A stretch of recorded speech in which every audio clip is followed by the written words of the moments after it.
from Cornelia to Manarola only takes about 7 minutes once you're rolling. These train tracks also have some freight trains rolling through that don't stop, as well as some intercity trains that are more of an express route, and they don't stop either. They're just passing on through. So you just wait for your local train when you're connecting from one village to the next. And then from the Manarola train station, there's this little tunnel that goes under the tracks. And soon enough, in a few minutes, you have reached the beautiful azure shores of the Mediterranean. Manarola spills down the hill right to the waterfront. You can also get here by boat. Here's how it looks as you're approaching from the sea to Manarola. Above the houses are the terraced hillsides for the grapes. And Manarola has a little cove. There's no sandy beach here, but they do have a cove that's further protected by that jetty that was constructed. There's no room to put the boats in the water as a harbor, so they store the boats up on the dry land on a boat ramp and along the main street of the village as well. They've covered the stream over so that you don't see it. It's underground here, so it's more of just a pedestrian zone. The locals hanging out, talking story. To be considered a true local, you have to have been born here. And there are quite a few of these local residents, and they like to hang out and sit on the bench, chat with their friends, and do some people watching. And the cats also have that same laid-back attitude. In the afternoons, they honor the siesta, so most of the shops are going to close at about 1 p.m. and then reopen at 3 o'clock or 4 o'clock maybe. Oh, some of the tourist shops selling postcards will stay open, but the other shops in the little side streets, they're going to be closed. So it's a good time to have lunch. Everybody enjoys a nice afternoon lunch. You could pick up picnic supplies or sit in one of the many terrace restaurants here. Such a small place, but there is a nice selection of pizzerias and takeout food, or of course the ever-present pasta. They don't have a beach, but they do have this boat ramp, which functions as a very popular seaside gathering spot. And you can see why. It's very comfortable. There's real good swimming here. It's not an Olympic-sized swimming pool, but it's nice sheltered waters. And it's a great spot to gather. This little boat ramp was the most popular spot in town.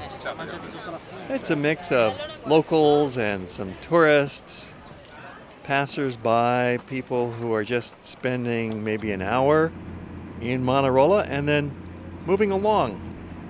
Continuing along by boat, we're going down to the last of the 5 villages of the Cinque Terre. Just cruising along, enjoying some scenes from the boat and planning our next strategies.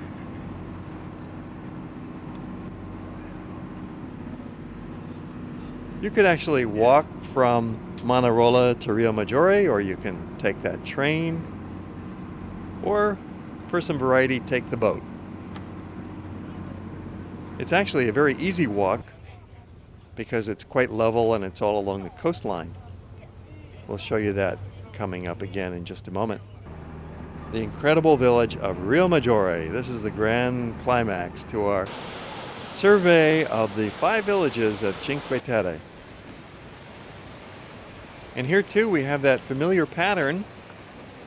The houses tumbling down the cliffs to the water's edge, and a main street coming up from the little tiny cove, pedestrians only, and it's completely surrounded by these terraced homes that cover the hillside.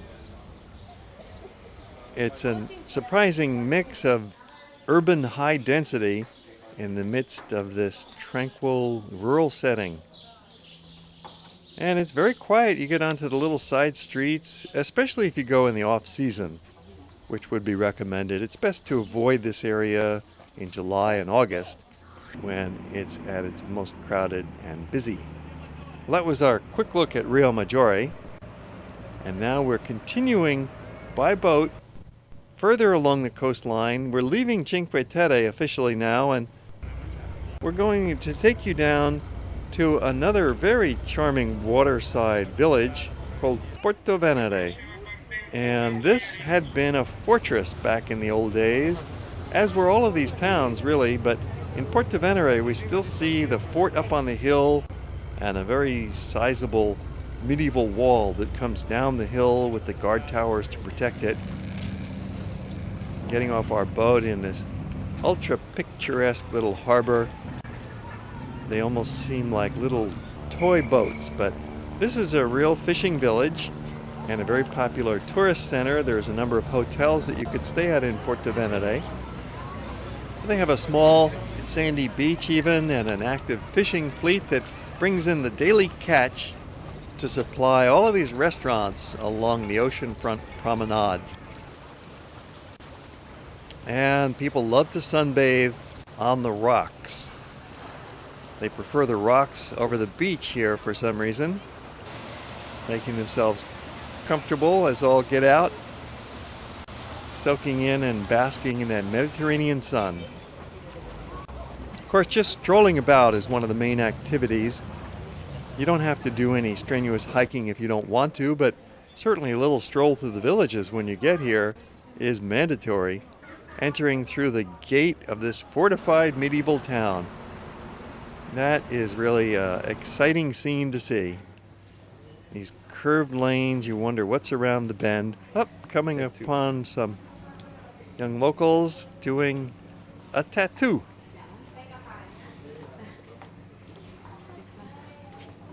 And then the cats even are Italian. You can tell that they're Italian because they're hanging out on a motor scooter.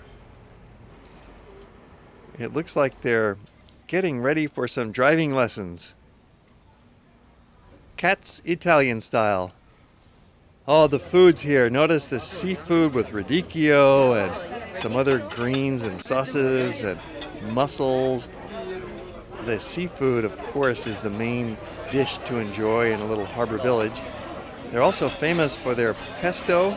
They grow the basil right here on the hillsides throughout the region, and it's a very special, fresh kind of basil. So it's the best pesto you'll ever find. And you can just get takeout foods if you'd rather. There are plenty of opportunities for sitting at a scenic locale for a picnic. Get some olives. These are all locally grown. Those are the main crops: olives, grapes, and basil. And of course, with the grapes, they make the wine, the very nice light white wine of the Cinque Terre. It's a special treat that you're not going to find anyplace else in Italy. They don't grow enough to export it, and certainly it'll never get to America. The fortress is still standing here, overlooking Portovenere, and even the houses, that very picturesque row of pastel houses, functions as part of the wall that went around this fortified village to protect the inhabitants, protect them from marauding Saracens and pirates and various other kinds of invaders over the years. Well, now we're going to return back where we started to Monte Rosso, show you a little variety of boats along the way, and we're going to have a chat with two brothers who are owners and operators of a couple of the little hotels in Monte Rosso. They have a special local insight into a description of the area, a little bit of the history, and some inside tips about how to spend your time when you're visiting Cinque Terre, because they're the only sizable hotels, that's with 15 or 20 rooms, that are located within the old towns of Cinque Terre. So we start out on the walk. We're going to take you on this walk from Monte Rosso to Vernazza. It only takes about an hour and a half, and it's not that strenuous. Yeah, there's some staircases, but look, they've managed it very nicely, and very soon you've got this spectacular view that makes it all worthwhile. the terraced hillsides with the grapes and the little vistas as you come around each bend of the trail. Once you're up on along the trail, it's relatively level and it's very easy walking, and there's so many beautiful sights to see that you don't even think about the exertion. And that completes our look at Cinque Terre, one of the less well-known parts of Italy. It's a bit inaccessible, but as you can see, it's well worth visiting because it is one of the most beautiful places on the planet. Okay.